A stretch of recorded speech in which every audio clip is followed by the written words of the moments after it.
everybody, and welcome to this month's pull list. As you may or may not know, every month I will go through the comics I'm currently reading, offering my thoughts on them, short little reviews, story synopsises, whatever. Anyway, I'll also let you know about any comics I may or may not be looking forward to, or any comics I'm not reading but I think you should probably be reading. We'll start off today's pull list with my always favorite Adventure Time, the mini-series right now, Fionna and Cake. This is issue 5. Last time I mentioned that issue 4 didn't really... It was pretty disappointing. We had a lot of fluff in it. The story wasn't progressing enough for my taste. So how does this month's comic do? Well, we finally get a bit more in the way of story. We finally get to see the Flame Prince in his actual Flame Princey form. In fact, we actually get to see a lot of the Ice Queen as well, which was real nice, because the Ice Queen is amazing.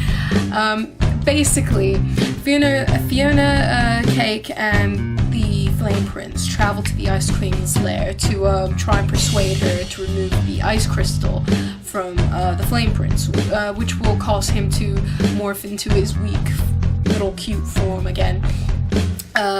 Obviously though, this is the Ice Queen and she's a bit of a psychopath, so it's not going to be that easy. So yeah, we see more of the Ice Queen, which, like I said, is nice. They really establish her as a sort of sultry, dangerous lady.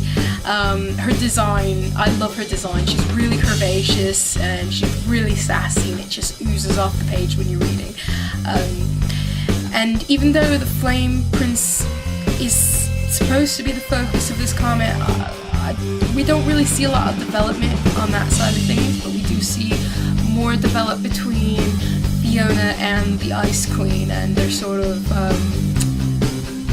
I guess, their animosity towards each other. Anyway, next up we have issue 16 of Adventure Time, the actual Adventure Time with Finn and Jake. This issue starts off with a new story. We start out with Finn and Jake saving LSP, Lumpy Space Princess, after a botched kidnap attempt by the Ice King. So yeah, they foil his attempt and accidentally stumble upon an old dungeon, which apparently the Ice King made with the help of Hunson Abadir. If you don't know that name, that is the name of Marceline's dad, the evil devil dude living in the underworld, I guess. So that's interesting. The Ice King and Hunson Abadir have had sort of a relationship in the past. Anyway, Ice King built this dungeon long ago to test a true hero and his mettle. He doesn't actually remember what he put into the dungeon, other than a big treasure right at the end. So obviously Finn and Jake are all about dungeons, so they decide to explore it. Although Ice King has it in his head that he's the hero and they're just sort of accompanying him. So, you know, funniness ensues. The Ice King, his part in this is really interesting. It gets pretty deep towards the end of the issue. We hear more about his memory difficulties and how he forgets the things that he'd rather not forget, and Jake says it at one point, "You're making me sad, stop it." It's nice to see a bit more of this side of the Ice King. Obviously, the internet loves, you know, Simon, the real Ice King. So it was nice that they fed us this little treat, I guess you could say. I really enjoyed that, and I hope they continue in the next issue. But this month we have the added treat of adding Regular Show to our monthly roster of comics. If you've never watched Regular Show before, I'm pretty sad for you, because Regular Show is one of those cartoons these days that really stands above the rest. This book starts off just like you'd expect any episode of Regular Show to start off with. Mordecai and Rigby are goofing off at work.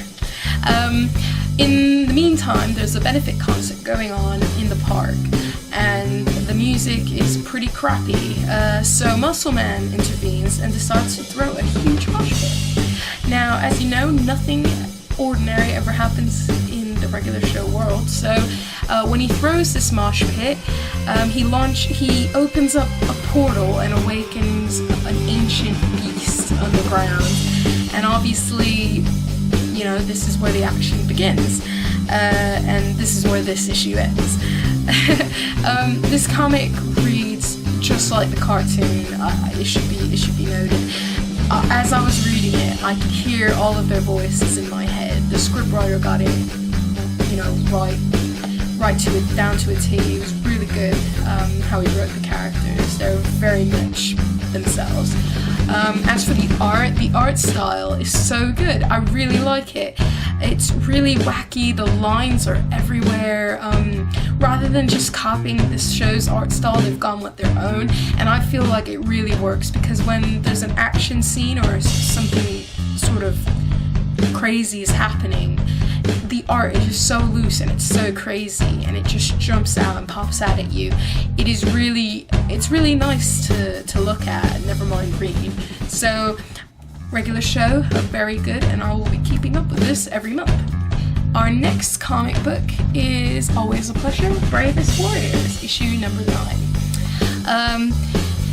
Issue number 9 leaves off from issue number 8 with all the brain snatching robot thingies, and offers us more of a look at one of my favorite characters, Beth.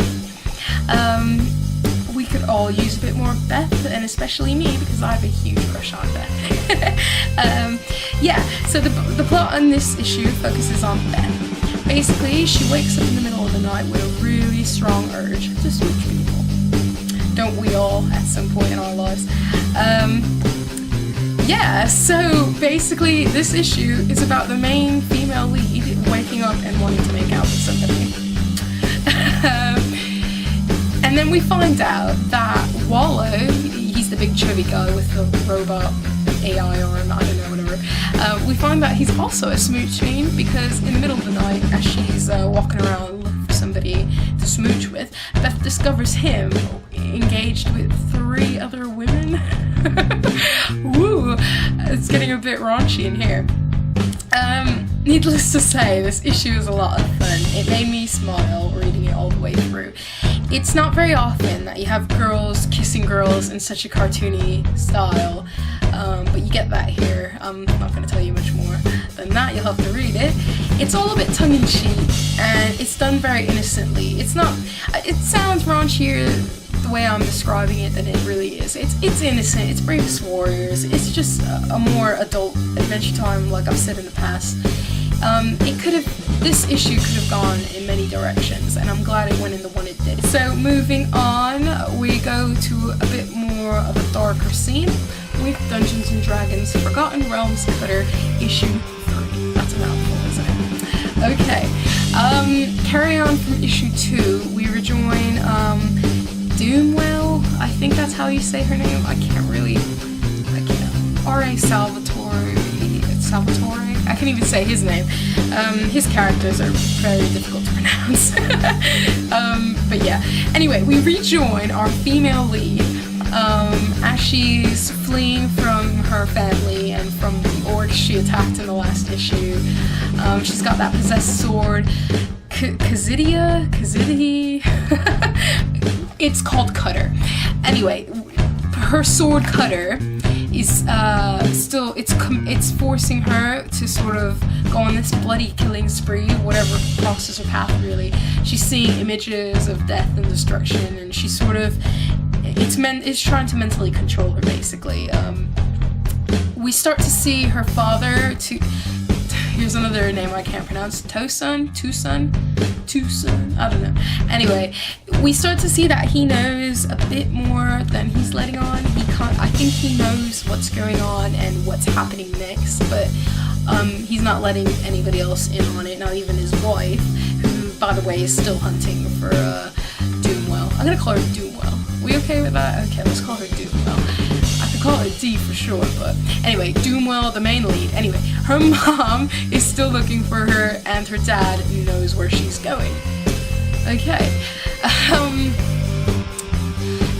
story-wise, that's all that's happening. There's not a lot to read. In fact, this comic book is mostly just pictures, a series of pictures following each other. It's not bad, and it's good to look at, but I'm looking forward to actually seeing this story progress a bit more. I mean, the first issue was a bit more story-oriented, but issue 2 and 3 have been purely action, which is not bad, but I can't wait to get into the sort of main story. Again, one thing I can say about this series is the art style is beautiful, and I love looking at it. It is such a pleasure. The details that go into the facial expressions, into the fight scenes, there's a lot to admire and there's a lot to look at in every panel. You might find yourself sort of pausing every now and again just to sort of look at those extra details. From no story to a lot of story, we have Wolverine, part 4, issue 4. When we left off, I probably didn't explain it well in the last video. I'm going to try to fix that from now on. When we left off, there was this sort of alien force controlling everyday normal people and forcing them into this sort of slave labor where they were killing people or kidnapping people. I don't know, whatever. They even caused a few of them to kill themselves in the last issue towards the end. Basically, they've got this evil secret plan, and it's, you know, it's all ominous and nobody knows what's going on. I chose the last issue as my pick of the month last time because it was really exciting and it was really interesting for me because I don't read Marvel comics, so the whole way it was done, the story, it was a new, intriguing thing for me. So does issue 4, does that live up to issue 3? Well, it started off promising. You got Wolverine starts to close in on the weird possessed people and their crazy ray gun of doom. This results in him hijacking a plane. He discovers a secret weapon inside. He obviously puts a stop to that. And this is where things get really confusing for me. Wolverine gets off the plane. I won't tell you what happens, whatever. Nick Fury fetches him. And by the way Nick Fury talks, it's like it's over. They've saved the day. They figured out who's done this. I won't tell you who's behind the possessions. You need to read that and find out for yourself. But supposedly we figured it out. It's done. But then a Watcher appears. I won't explain what Watchers are because even though I'm not totally clued in on them yet. I've read a bit about them. So Wolverine sees this Watcher and suddenly he knows something that we don't know, and he looks really bummed out, and suddenly the story's done. We get a single page at the end. It's really ominous looking, and it's at that point I'm really confused. I'm like, is this done now or is this just beginning?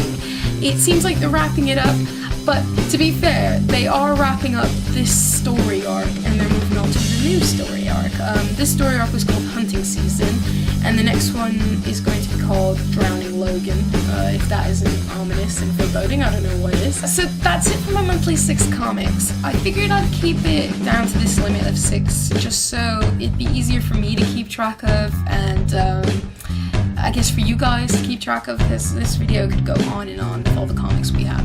I might switch up the main 6 every now and again if I get bored with a series, maybe talking about it. But for now, these are the comic books you'll be getting every month for now.